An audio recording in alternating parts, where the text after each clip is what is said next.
So, when you've headed CII for a year, but you've been involved with it for a very long time. The landscape which is evolving, where are we doing a good job? Where can we do better? And I think this idea where for the first time we have a very active industrial policy with PLI and other such things. So where is this,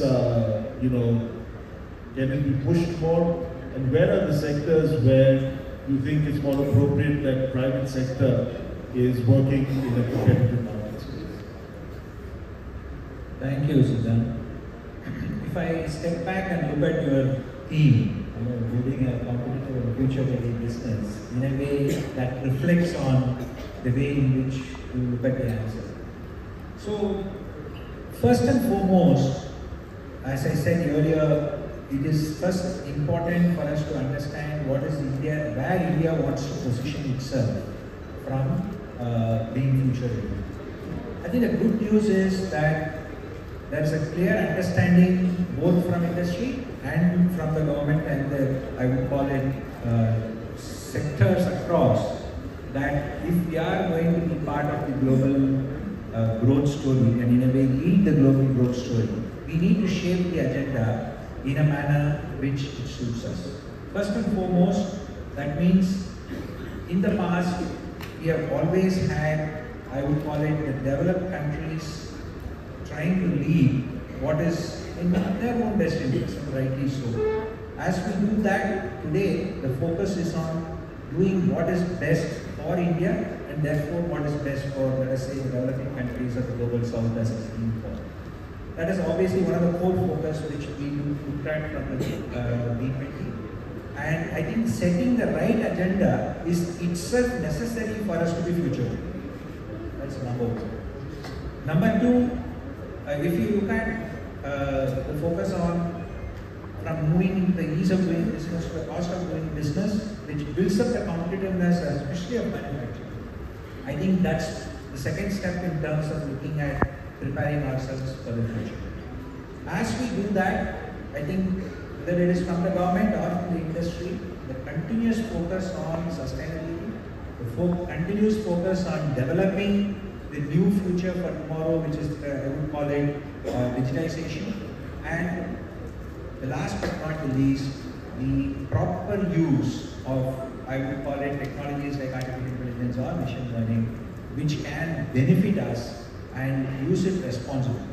So if you look at each of these pillars, I think they are the ones who build the future and make us not just be part of global supply chains and global value chains, but really be the leader in terms of shaping the future itself. Thank you, Dinesh. I think I'm going to pick on one of those things where you talked about energy. And of course, energy transition needs a large-scale change in thinking and perhaps in skilling of the workforce as well. So, CB, if CII is to be a strong partner of the nation in driving our adoption of new energy, new ideas, what is the skilling piece of that? What is the investment piece of that? And what overall, how does the ecosystem develop in this space? See, Dinesh spoke about sustainability touched upon, and many years back, I go back in the early 90s or so, when we started focusing strongly as an institution on energy, the future of energy services. And we started work on energy auditing of firms, etc. As we have gone along, speed forwarding to today's time, if you really look at the center of CII in Hyderabad, which is the Green Business Center, it was established earlier in the century. Started really running from 2004, and today that particular building, say for instance, just to give an example, was the first building outside of the United States to be platinum rated, LEED platinum rated building.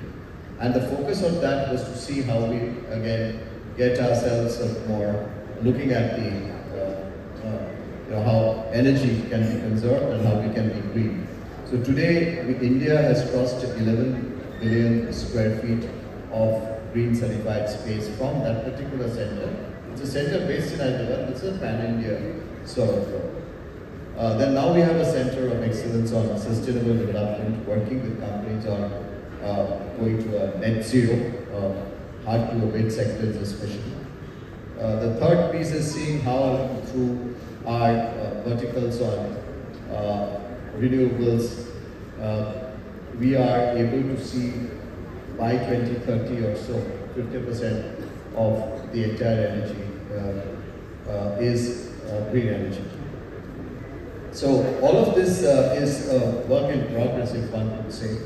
But then when we look at it, see, we are now going to start another center or a council on green mobility, which is the future of mobility, which really now, it will be initiated more like a dialogue, because there are many stakeholders from vehicle manufacturers to producers of, say for instance, green hydrogen. We'll have to bring them all together onto one table. We are starting that dialogue. We've started that dialogue process. Yep.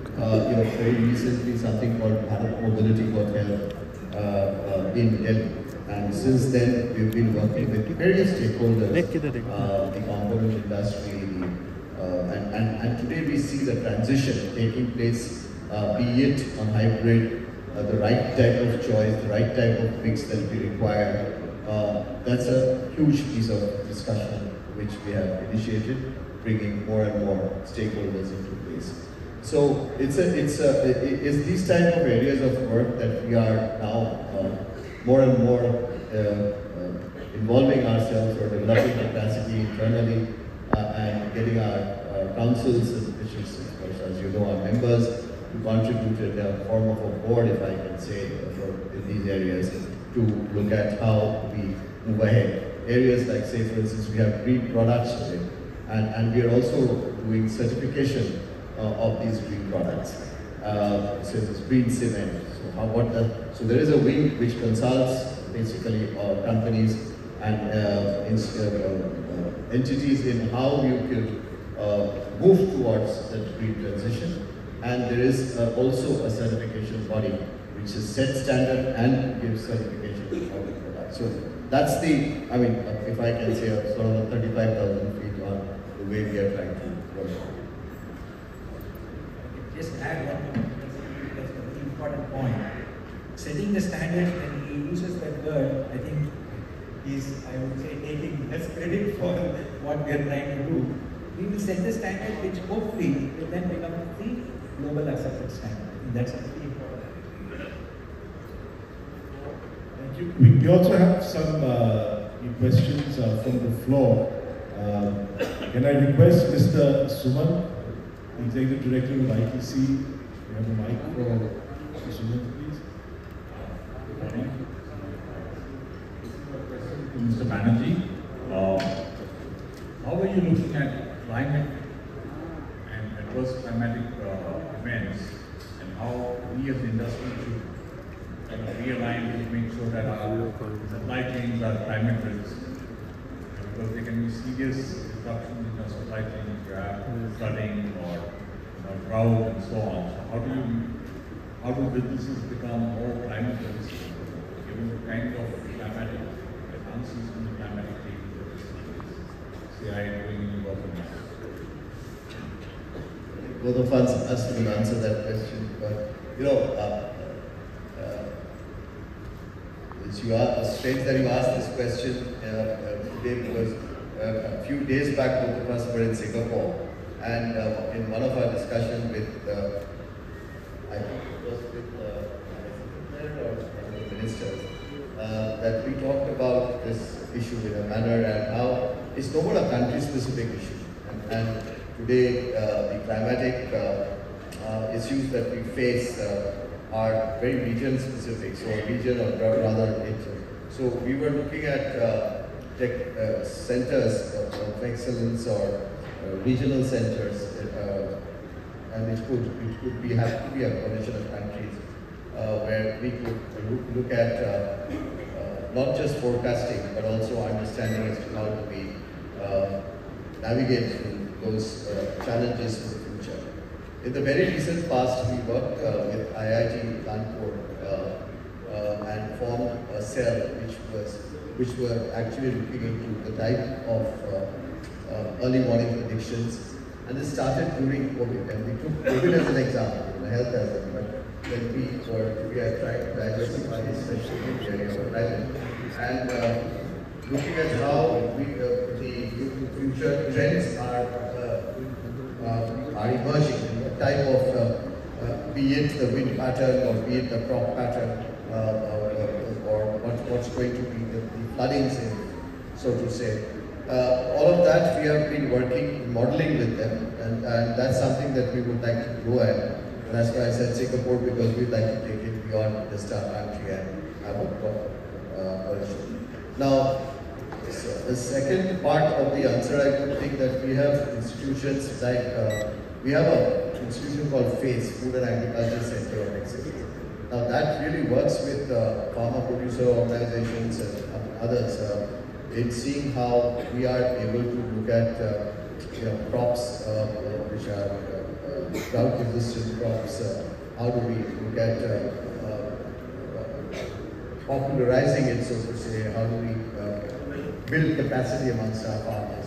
All of that. Then we have another institution that we have formed in the very recent past called a Water Institute, which actually maps water through a patented tool, satellite-based mapping of groundwater and seeing the water flows for the future, and then does its interventions in seeing, and it also guides companies as to, depending on what your water intensities are, in which area, what type of industries could be located and should be. And then it also gets into working with districts to turn water negative districts into water positive. It's working with cities now to see how we are looking at urban flooding, which some of these man-made disasters that we term, as to how we can really look at us, for instance, the man-made disasters to be first prevented, which then we look at the climatic changes. We are also participating in a large number of track 2 dialogues on climate with different countries. Say with the UK, we have a climate dialogue. And then you also talked about the trade resilience, and so there is a council which also works on the ESG, which is again, one of the biggest areas of this is going to be the small and the mid-sized companies. Our large companies, they know how to really go through this, but then our cell is really working with the small and the mid-sized companies to see what would those challenges be, and how these trade barriers, which might just also come in. Say, for instance, the carbon tax. So how these could affect so only the international policy and policy front is something that we also try to look at. Yes? I think you comprehensively covered it, so I think just only one final comment I would make is, I think every corporate has to necessarily work across its supply chain. And as CP said, I think I'm glad he mentioned that MSMEs.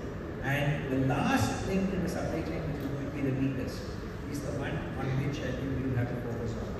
And the only solution through digital models. So each of this is, I think, not just going to be, I would call it government-led or strategic-led. It is 100% going to be each of us making it happen at the ground level.